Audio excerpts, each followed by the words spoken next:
তো hello guys, আপনারা কিন্তু স্ন্যাপচ্যাট অ্যাপের মধ্যে এই মুহূর্তে একটা নতুন প্রবলেমে পড়ে থাকতে পারেন। দেখুন, আপনারা স্ন্যাপচ্যাটের এখানে চ্যাটগুলো ওপেন করে নিলে কোনো ব্যক্তির চ্যাট কিংবা কোনো গ্রুপ চ্যাটের আপনারা যখন এখানে এই প্রোফাইল অপশানে ক্লিক করে নেবেন, দেখবেন প্রোফাইলটি কিন্তু শো করছে না। এখানে একটি পপ আপ শো করছে, ওপ something when wrong, please try again. আপনারা যতবারই এখানে ট্রাই এগেনে ক্লিক করুন না কেন, আপনাদের কিন্তু এই একই প্রবলেমটি হচ্ছে। তো আপনাদেরও যদি এই প্রবলেমটি হয়ে থাকে, তা আপনারা কি করে ফিক্স করবেন সেটিই জানাবো আজকের এই ভিডিওটিতে। তাই জন্য কিন্তু পুরো ভিডিওটি অবশ্যই দেখতে থাকুন। তো তার আগে ভিডিওটিকে অবশ্যই একটি লাইক করে দিন এবং এই চ্যানেলে যদি আজই নতুন এসে থাকেন, এখনই চ্যানেলটিকে সাবস্ক্রাইব করে রাখুন এরকম নতুন নতুন ভিডিও দেখার জন্য। তো আপনারাও যদি কোনো ব্যক্তির চ্যাটের এখানে প্রোফাইল পিকচার কিংবা প্রোফাইলটি না দেখতে পান, তাহলে কি করবেন? প্রথমে কিন্তু আপনারা এখানে স্ন্যাপচ্যাট অ্যাপ থেকে কিন্তু ব্যাক করে নেবেন এবং তারপরে কি করবেন, এখানে এই স্ন্যাপচ্যাট অ্যাপটিকে ট্যাব এন্ড হোল্ড করে নেবেন। তাহলেই কিন্তু এখানে একটি অপশন পেয়ে যাবেন অ্যাপ ইনফো বলে। আপনি সেই অ্যাপ ইনফো অপশানে ক্লিক করে নেবেন এবং তারপরে কি করবেন, প্রথমে কিন্তু আপনারা এখানে ফোর স্টপ অপশানে ক্লিক করে নিয়ে এটাকে কিন্তু ফোর স্টপ করে নেবেন এবং তারপর এখানে স্টোরেজ ইউজেস এই অপশানে ক্লিক করে নেবেন এবং তারপর এখানে প্রথমে ক্লিয়ার কাজ করে নেবেন। তারপর এখানে ক্লিয়ার ডাটাতে ক্লিক করে নিয়ে এখানে কিন্তু ডাটাটি কিন্তু ডিলিট করে নেবেন এবং তারপরে কি করবেন, এখান থেকে কিন্তু ব্যাক করে নেবেন এবং তারপর এখানে প্লে স্টোর অ্যাপটিকে ওপেন করে নিয়ে এখানে কিন্তু সার্চ করে নেবেন স্ন্যাপচ্যাট বলে। আপনি কিন্তু এখানে সার্চ করে নেবেন স্ন্যাপচ্যাট এবং তারপর এখানে চেক করবেন যে এই অ্যাপের কোনো নতুন আপডেট এসেছে নাকি।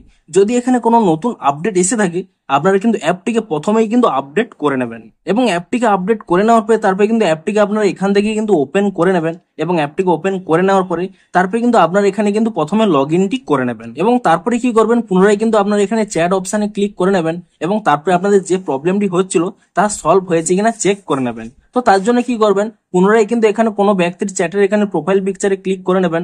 আপনাদের হয়তো এই প্রবলেমটি সলভ হয়ে যেতে পারে, কিন্তু তবুও যদি আপনাদের এখানে এই প্রবলেমটি সলভ না হয়ে থাকে, তাহলে কি করবেন, আপনারা কিন্তু এখানে একটি স্ক্রিনশট নিয়ে নেবেন। এখানে স্ক্রিনশটটি নিয়ে নেওয়ার পরে আপনারা কিন্তু প্রথমে এখান থেকে ব্যাক করে নেবেন এবং তারপরে এখানে যে আপনাদের প্রোফাইল আইকন রয়েছে সেই প্রোফাইল আইকনে ক্লিক করে নেবেন এবং তারপরে কি করবেন, এখানে যে একটি সেটিংস অপশন রয়েছে আপনি সেই সেটিংস অপশানে ক্লিক করে নেবেন এবং তারপর এখানে নিচের দিকে স্ক্রল করে নিলেই এখানে কিন্তু একটি অপশন পেয়ে যাবেন বাগস এন্ড সাজেশন বলে। আপনি কিন্তু এই অপশান এখানে ক্লিক করে নেবেন এবং তারপরে দেখুন রিপোর্ট এ বাগ, আপনারা কিন্তু এই অপশান এখানে ক্লিক করে নেবেন এবং তারপরে কি করবেন, এখানে অনেকগুলো অপশন রয়েছে, আপনারা কিন্তু এখানে এই ফ্রেন্ড বলে যে অপশনটি রয়েছে সেই অপশনটি এখানে সিলেক্ট করে নেবেন। তো তারপরে এখানে কিন্তু আপনারা এখানে প্রবলেমটি টাইপ করে দেবেন ফ্রেন্ডস প্রোফাইল নট শোয়িং এবং তারপরে কি করবেন, এখানে অ্যাড স্ক্রিনশট এই অপশানে ক্লিক করে নিয়ে আপনাদের যে প্রবলেমটি হচ্ছিল তার যে স্ক্রিনশটটি তুলে নিয়েছিলেন সেই স্ক্রিনশটটি কিন্তু এখানে আপলোড করে দেবেন এবং তারপর এখানে সিলেক্ট টপিক এই অপশান এখানে ক্লিক করে নিয়ে আপনারা কিন্তু এখানে সার্চ করে নেবেন, দেখুন গ্রুপ এন্ড ফ্রেন্ডশিপ প্রোফাইলস বলে। আপনারা কিন্তু এই অপশানটি সিলেক্ট করে নেবেন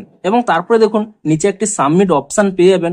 আপনি কিন্তু এই সাবমিট অপশানে ক্লিক করে দেবেন। তাহলে কি হবে, আপনাদের কিন্তু এই রিপোর্টটি স্ন্যাপচ্যাট অ্যাপের কাছে পৌঁছে যাবে এবং কিছু সময়ের মধ্যেই আপনাদের কিন্তু একটি নতুন আপডেট দিয়ে দেবে এবং তার মাধ্যমে কিন্তু অটোমেটিক্যালি এই প্রবলেমটি কিন্তু ফিক্স হয়ে যাবে। তো ভিডিওটি যদি একটু হেল্পফুল বলে মনে হয় অবশ্যই একটি লাইক করে দিন। দেখা হচ্ছে আরো কোনো ইন্টারেস্টিং ভিডিওর সাথে। Thanks for watching.